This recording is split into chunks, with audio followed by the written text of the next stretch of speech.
Assalamualaikum warahmatullahi wabarakatuh. Selamat datang teman-teman semuanya. Pada kesempatan kali ini saya akan menjelaskan untuk estimasi dimensi untuk project design dari mata kuliah Design of Concrete, Slab, and Beam. Yang pertama ini estimasi dimensi yang akan kita lakukan. Ini yang pertama nanti akan ada pada balok, lalu kemudian pada plat lantai, lalu kemudian pada plat atap. Nah, untuk persiapan sebelum estimasi dimensi sendiri, ini teman-teman harus sudah menggambar struktur bangunan yang sudah diberikan kodifikasi. Nah, pada pertemuan sebelumnya itu saya sudah memberi tahu tentang bagaimana caranya mengkodifikasi elemen struktur pada suatu bangunan. Nah, lalu setelah dikodifikasi ini teman-teman nanti harus merekap kodifikasinya itu. Baloknya berapa, bentang berapa, lalu ada plat apa, dengan dimensinya seperti apa nanti dijelaskan pada rekap kodifikasi ini. Lalu kemudian teman-teman harus mendownload, ini silahkan dicari sendiri. Itu SNI 2847 2013, lalu ada 2847 2019. Nah, lalu siapkan alat tulis dan kalkulatornya. Nah, kodifikasi plat lantai ini teman-teman bisa pakai ini, atau misalkan teman-teman sudah punya kodifikasi sendiri, silahkan dipakai punya masing-masing. Ini keterangan kodifikasi, ini ada P1, itu adalah tipenya two-way slab dengan dimensi 4x4, lalu P2 one-way slab dengan dimensi 5x2, lalu ada cantilever dengan lebarnya itu 1,5. Nah, kemudian kodifikasi balok induk main beam. Nah, ini teman-teman harus sudah merekap seperti ini. Lalu begitu juga dengan balok anak, nah, atau second beamnya, itu teman-teman harus sudah merekap juga. Nah, setelah selesai menggambar seperti ini, nanti teman-teman rekap seperti ini. Kodifikasi plat lantai itu seperti apa, plat atap seperti apa, kodifikasi balok anak seperti apa. Karena nanti untuk perhitungan estimasi dimensi balok dan estimasi dimensi plat ini menggunakan ini semua patokannya. Nah, lalu kemudian ini ada estimasi ukuran balok. Nah, ini syarat yang saya contohkan itu 2847 2002. Nanti teman-teman silahkan cari, karena di term of reference-nya itu memakai SNI 2847 2013 atau 2019. Nah, ini untuk lebar balok tidak boleh kurang dari 250 jika di aturan ini. Silahkan dicari di aturan yang lama apakah berubah atau tidak. Nah, lalu kemudian ini untuk tinggi balok sendiri itu tidak boleh kurang dari 0,3. Artinya tinggi maksimum adalah 3 kali lebar baloknya. Nah, lalu ada tinggi balok induk. Ini untuk estimasi sendiri teman-teman sebenarnya bergantung pada pengalaman. Semakin teman-teman sering mendesain, maka nanti akan semakin mudah untuk mengestimasi dimensi suatu elemen struktur. Nah, angka-angka di sini hanya merupakan patokan awal saja, bisa dijadikan patokan untuk mempermudah perhitungan ke selanjutnya. Tapi ini hanya estimasi. Dan ini masih sangat mungkin untuk berubah ketika teman-teman sudah memodelkan di software, lalu mereka momennya ada kemungkinan nanti dimensi yang teman-teman tentukan di estimasi ini ternyata tidak bisa dipakai atau terlalu kecil. Nah, bahkan juga bisa juga terlalu besar nanti. Jadi sangat benar-benar bergantung pada pengalaman. Nah, lalu ini ada kodifikasi balok induk, ini direkap dari yang tadi. Lalu kemudian ini saya akan mencontohkan untuk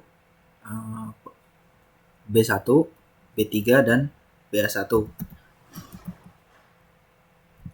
Nah, jadi seperti ini. Nah, B1 panjangnya 8, B3 panjangnya 4, dan BA1 panjangnya 4. Nah, lalu ini itu estimasi tinggi misalkan. Ini dalam milimeter, sehingga nanti dikalikan dengan 1000. Ini misalkan saya pakai 1/13-nya. 13 kali 1000. Nah, sehingga ini estimasinya. itu 615. Ini estimasi tinggi. Lalu begitu juga dengan yang lainnya. Misalkan 300, ini 300 juga. Atau mungkin 13 ini terlalu kecil. Jadi 12 misalkan. Sehingga jadi 300. Lalu ini untuk BA-nya itu 1/12 sampai 1/15. Ini misalkan kita pakai 1/13. Seperti ini misalkan. Nah, lalu untuk lebar balok, nah ini bisa pakai 1/2 sampai 1/3. Nah, misalkan dibagi 2 saja. Ini misalkan estimasi lebar balok dalam milimeter. Nah, silahkan aja ini langsung dibagi 2 atau dibagi 3. Nih, saya bagi 2 saja langsung. Nah, hati-hati, ini 2 ini ketika hanya memakai hitungan estimasi ini itu tidak masuk ke syarat 250 untuk lebar balok. Nah, sehingga teman-teman ini harus dibulatkan terlebih dahulu. Nah, untuk ini misalkan ini pembulatannya, pembulatan untuk H, misalkan ini, lalu yang ini pembulatan untuk B-nya. Nah, ini hanya kita misalkan bulatkan ini 650. Ya, yang ini misalkan, nah ini kan terlalu kecil ya untuk lebarnya. Ini misalkan kita langsung tembak saja 500. Yang ini 400. Nah, sehingga ini bisa kita sesuaikan. Nah, ini bagi 2. Ini juga bagi 2. Ini juga bagi 2. Nah, ini juga malah masih tetap meskipun kita udah naikkan jauh. Nah, ya sudah, kalau seperti ini kita pakai saja. Yang ini bulatkan ke atas, yang ini tetap di 250. Yang ini 350. Atau mungkin yang ini bisa diperbesar 400, ini bisa 350, ini 300. Nah, ini jadi yang seperti ini itu benar-benar berdasarkan pengalaman. Jadi semakin sering teman-teman mendesain, nanti akan semakin mudah untuk memperkirakannya. Nah, ini saya perkirakan untuk balok ini, balok dengan bentangan 8 meter untuk balok induk, lalu balok induk 3, lalu balok anak 1. Ini profilnya seperti ini, atau penampangnya seperti ini. Jadi rumus ini tidak benar-benar baku.